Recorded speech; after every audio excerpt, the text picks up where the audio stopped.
هر جا خلای روحانی بود، خلای آخوند بود، زندانای ما پر شد. هر جا خلای این دو قوم بود ما به بنبست رسیدیم. مثلا من خودم سازندگی من از تو مدرسه شروع شد.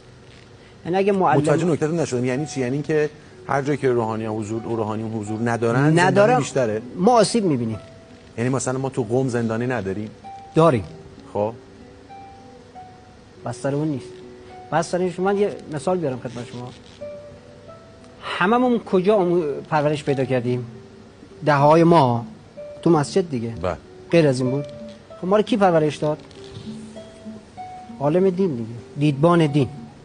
من به اینا میگم شکارچی‌های شکار شیطان.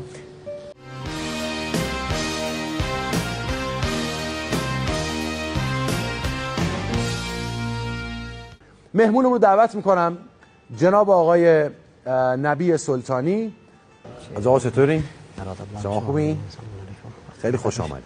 یه غیبت که محسوب نمیشه پشت سرتون گفتم، ولی به نیکی گفتم شما تمایل نداشتین، خیلی اهل مراعات و وسواس بودین، ما خیلی ناز شما رو کردیم. میدونم اگه نظرم شما سلام علیک کنین احتمالاً قصه خواهد شد. بفرمایید. بله، با سلام به امام امت روحی فداش که هسته، بنده سلطانی هستم، همراه با 2 تا کوبیده اضافه و دوغ گازدار همکنون در دفتر مقام عظمای ولایت به شغل شریف زرشک پاکونی چی اشتغال دارم هسته. یعنی ما بیانات مقام عظما رو که آپلود میکنیم تو سایتشان، بعد ملت همه چی زیرش می‌نویسن زرشک، بنده اون زرشکا رو چی پاک میکنم، یعنی دلیت میکنم. بله یه ذره با هم راحت صحبت کنیم، آقا اشکال نداره. من فکر کنم خیلی هم ما فاصله سنی نداریم. شما فکر کنم 2-3 سال از من بزرگترید. البته ما هر کسی رو که از نظر ما هر کسی رو که 1 ثانیه ازمون بزرگتر باشه باید احترامش رو نگه داریم. میخوام اجازه بگیرم لحنمون یه ذره صمیمیت‌تر باشه. اشکالی نداره؟ نه. چه اشکال داره از جان؟ نه، راحت باش. یعنی روایت داریم ان العلماء من الراحتون و راحتون من العلماء.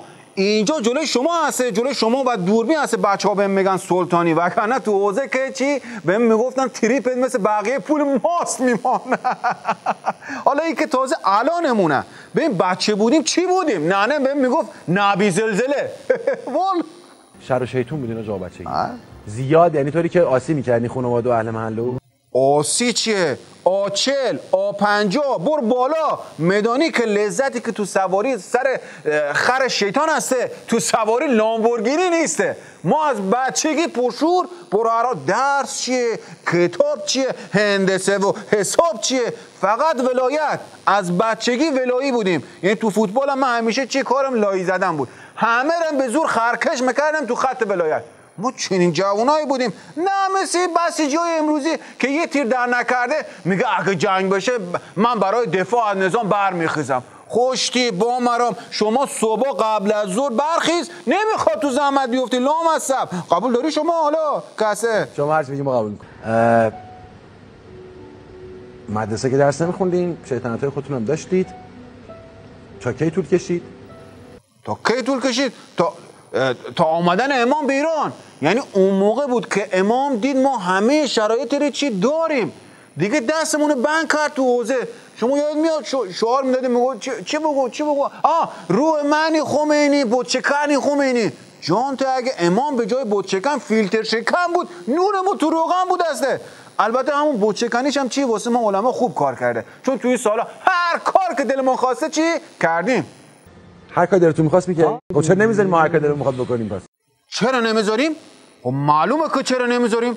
مرد حسابی، نه ریش داری نه عمامه، بعد میخوای هر کار دلت خواستم بکنی.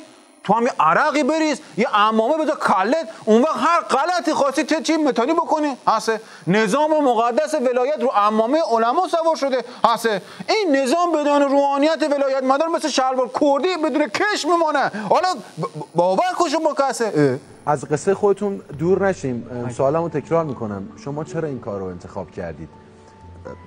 راحت بپرسم، اشکال نداره. کار دیگه ای پیدا نکردید؟ والا حقیقت رو اگه خواهم تره بگم، والا کار که بود حسش نبود. کلا میدونی من اهل کارهای پردردسر نبودم، نیستم، نخواهم بود. الگوم تو زندگی خرسه. 6 ماه مخابه 6 ماه ماهی میگیره. کلا تو فاز چی اشغال هسته. واسه همینم رفتم تو کار طلبگی و بیزنس احکام و معارف امام که البته اینم خودش چی زحمت داره.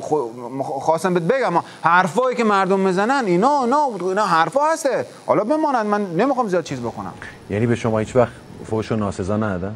والا فحش و ناسزا که نمیشه اسمش گذاشت. یه سری واقعیت ها رو راجع به جد آباد و عفاف تو پشتمون بیان میکنم. مثلا مثال عرض کنم خدمت شما، نمیخوام حالا زیاد بحث پیچیده بکنم.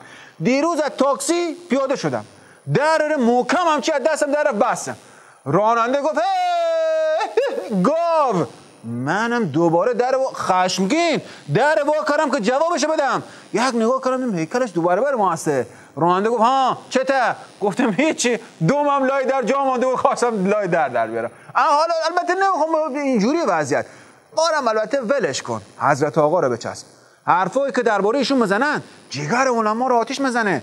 میدانید آقا خیلی غریبه، خیلی تنهاست، علیل کسه. اونجایی که خیلی احساس تنهایی و عجز میکنن چی از شما میخوان؟ نمیخوان کمکشون کنی؟ کی؟ مقام عظما؟ چرا اتفاقا همین چند وقت پیش جای شما خالی رفتم خدمت آقا، دیدم آقا تو لک هسته. خیلی ناراحت شدم. چی؟ آقا ما باشه، آقا تو لک باش. چرا هم چیزی ممکنه؟ گفتم آقا بیام براش یه ذره گیتار بزنم، یه خورده گیتار بزنم از حالت در بیام، حالش جا بیام. یک دفعه یادم اومد من که گیتار ندارم، اصلا گیتار بلد نیستم بزنم که هیچی دیگه. رفتیم اون لگن مسی مال خجسته خانم هست منزل مقام عظما، برداشتیم شروع کردیم به زدن که چی امام به من گفت، چی گفت در گوش من گفت، چی گفت. خلاصه اینجوری هسته که آقا رو چی ما شارژ کردیم. البته تعامل با آقا سخت هسته. مریض نشدین؟ افسرده نشدین؟ چرا نشدم عزیز؟ چرا نشدم قربانت من برم؟ چرا نشدم قربانت؟ با این وضعیتی که نظام توش هسته آدم مریض نمیشه، افسرده نمیشه. خب میشه. ما اگه وان تو خونمون داشتیم، وان آهات تو حمام هسته، اگه وان تو خونمون داشتیم تا حالا از افسردگی من رگم زده بود، شارگم زده بودم. نداریم، وان نداریم. میفهمی؟ نیست، نداریم. یه دانه از این لگن قرمزا داریم، اونم کوچیکه، توش جا نمیشم. وگرنه من چه تا حالا خودم کشته بودم به خاطر مقام عظما که هسته. خیلی ممنونم. باید خداحافظی کنیم. خیلی افتخار دادین. بعضی موقع‌ها مرز بین این که من قاتل نباشم با قاتل باشم 8 ثانیه است. 8 ثانیه تصمیم میگیرم با هر پوزیشن اجتماعی تبدیل میشم به یک قاتل. باهاتون عسل. خداحافظ تا فردا. منم خیلی تشکر میکنم از شما و خداحافظی میکنم از شما که تا هسته یا نیسته، هر چی که بخواد باشه هسته. مقام عظما هسته. اوکی.